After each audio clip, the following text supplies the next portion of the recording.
Hey, we are here with Brandon Zach, the housing manager for Maple Heights, and today we are continuing our conversation regarding rental investing, being a landlord, and working with the cities in collaboration.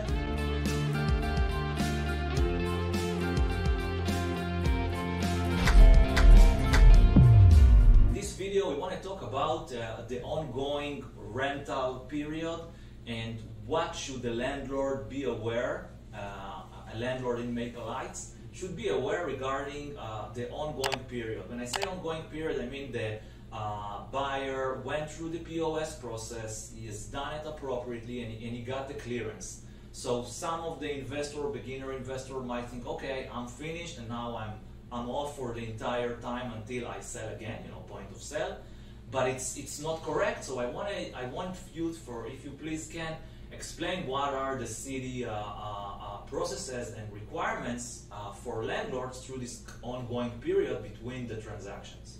Absolutely. So in the city of Maple Heights, we do require an annual registration for all rental properties. This ensures that we know who's living in the property for safety reasons. If you call police or fire because there's a fire in the property, we need to know how many people are in the property, who we need to account for. So, after that annual registration, we only require rental inspections before a new tenant moves in. So if you have a primary tenant who moves out at the end of April and you're trying to move someone in by May, June, July, whenever you're trying to move someone in, we need to come in, do another inspection, and have all those violations complete before the tenant moves in. Now, again, we do this for safety reasons to make sure that we're getting ahead of complaints. So again, your neighbor next door isn't mad that something happened in your house, no one knows about it, and then they're going to get involved and cause more of a headache than what we need. So we do this inspection. Again, we probably have a week turnaround time for that actual inspection, 60 days after that to get those violations fixed and re-inspected, and then we issue a tenant license at the end. Now that tenant license is needed for your tenants to get registered with the local school system.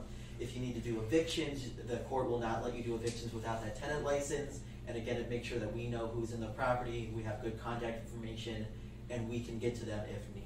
So and I want to highlight this for the international investor, or even out of town or out of state investor, they are not local to the area and are not aware with the local city requirements. So it's something we also talked with our conversation about point of sale. Can you drill a bit for people who are saying, I'm surprised, why there is a tenant checkup?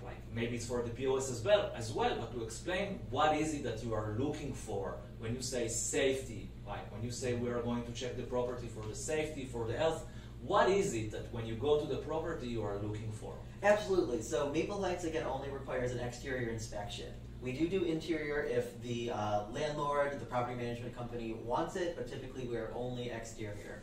So anything from the garage to your roof to your shutter, anything on the outside is fair game. And we do this to make sure that we are maintaining property values in the city. No one wants to live next to the house where the roof's caved in and the shutters have fallen off and all the windows are busted out.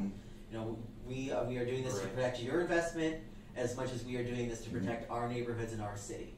So again, we'll work with you, we'll make it as easy as you want to make it, and we are protecting your investment and we're protecting the city. So hand in hand, we're looking out for both of our investments. So Brendan, it could be handrails, right, on the front. Yeah, handrails. Make sure they're not wobbly. They have them, right? That's a safety issue. Anything over 2 stairs requires a handrail. Right. Important. Yeah, because when you buy an owner-occupied home, they don't necessarily have that requirement. A rental does, but if an owner-occupied, they have to have handrails also? Handrails are required for anything over 2 stairs. Okay, Maple Heights, regardless of ownership. Okay. Yeah, I think that's an important point to understand, that there are the code and regulation, and specifically it's defined for rental properties because there is this kind of dynamic in between the owner, landlord, the tenant, and the city. So there are more entities into play. Okay. So I want to touch a bit about the annual registration. I know it's kind of, for some of the investors, you are maybe not aware because we are facilitating this through local property management, but I think it's important to be aware what is the annual registration, what it consists of, and why is it being done? Yeah, so the annual registration, it's very, very easy. Your property management company can actually file every single property that they manage at one time for one fee. Some cities do it where it's $50 a property, $100, whatever it is. We're $75 for all your properties, either by LLC or by property management company. You have 10 properties, $75. Yeah. You have so one property, $75. That's amazing. That's amazing. That's an efficiency. Yeah, other process. cities that get hit property after property. Yeah, I wasn't aware of that. Yep, $75 for all of your properties. Beautiful. 110, 100. Beautiful. Amazing. Property manager that is working with the city and files all the properties at once for the property management or even for the owner. It can be easier for the city to do it at once, but it's also a cost benefit for the investor. I think it's another example of working together benefits all, and that's great. Thank you for sharing, Brandon. The next thing I want to touch with you is like the tenant turnover.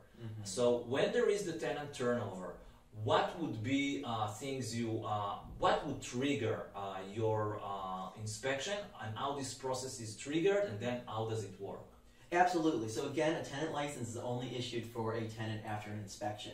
So if you don't go through our process and you try to do an eviction, you will have to restart our process. Make sure you're registered. You'll have to do an inspection, fix violations before you can evict a problem tenant.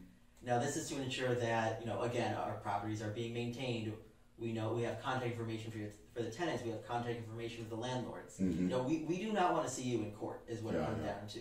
We want to send you out a first notice. You call us, say, we'll get it done in 2 months, 3 months, whatever it takes. We're happy to work with you.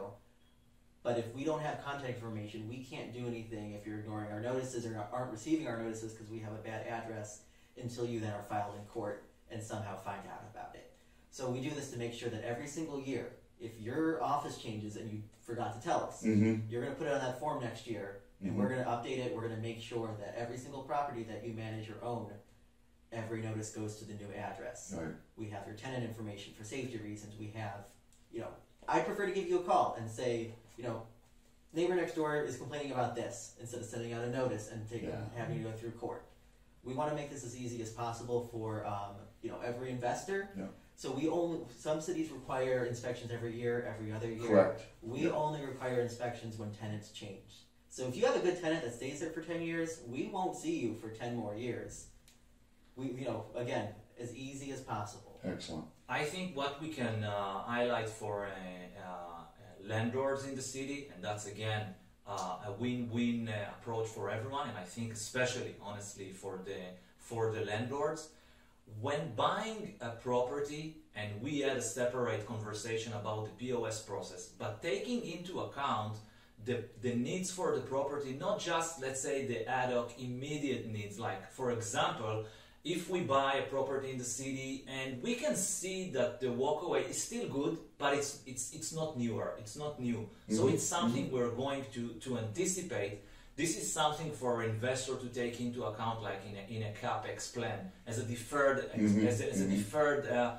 cost, because down the road you will see it. It will come. It's not okay. I'm not putting this cost right now, but it will come. So part of the planning, and when doing an investment, it's important to take this into account, because otherwise it's when this kind of conflict comes in between what investor thought he's going to put into the property, and then he's surprised, with replacing a walkaway or a driveway, and he doesn't even have the budget because he wasn't prepared for this expense. So part of the preparation, part of the planning must include taking into account capex and deferred costs and need, and this is something that can be evaluated through a good home inspection and through experience. Honestly, through experience, it could be anticipated and taken into account.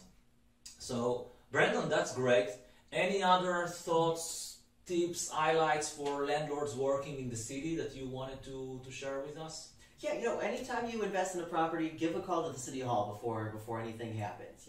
We want to work with you. We want to make sure that no one's caught off guard and that you know what exactly you're investing in.